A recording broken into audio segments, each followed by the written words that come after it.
No matter how much fun you're having doing what you're doing, you always got to make some money.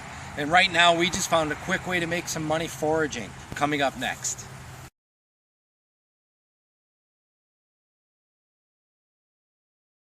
So here on our property, and properties close by, we're finding them everywhere. We've got hickory trees. If you look at this tree stand right over here, and we look at these shaggy bark trees like this right here, that's a shagbark hickory.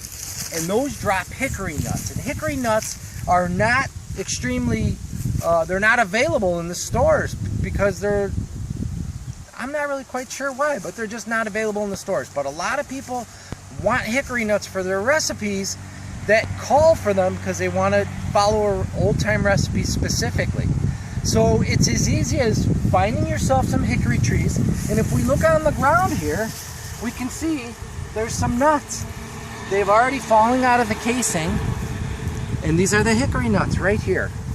Now, they come when they hit the ground like this, they're bare, but a lot of times you'll still see them in the husk like this, and when they dry, they crack open and the nuts inside.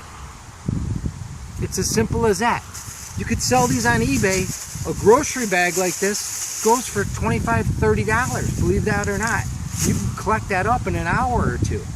Now there's a couple of things we'll have to show you. Let me find some nuts real quick that have some weevil holes so you know what's a bad nut. So we've been foraging now for about 10 minutes, and if we take a look in our bag, we've gotten to collect a fair amount of nuts in the last 10 minutes. This nut right here has a borer hole in it from a weevil. It's an insect, and he'll go inside the nut and he'll eat the meat. Just like we like to eat the meat, so do the insects, so does the wildlife.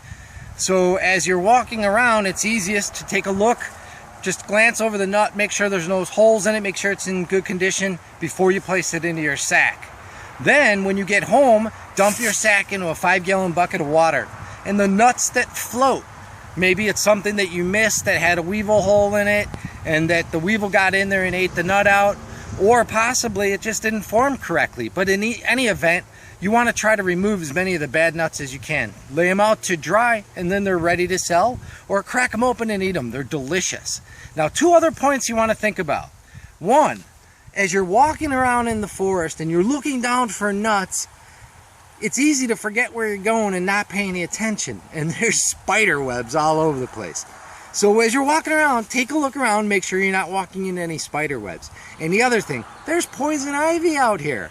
Look around and make sure you're aware of your surroundings and the leaves that are around you. Because if you get poison ivy, it's not going to be fun for having gone out for an hour or two and collecting nuts. But if you do get that poison ivy, remember, we're growing comfrey. You can squeeze that comfrey up and rub it right on there and it'll take care of it again.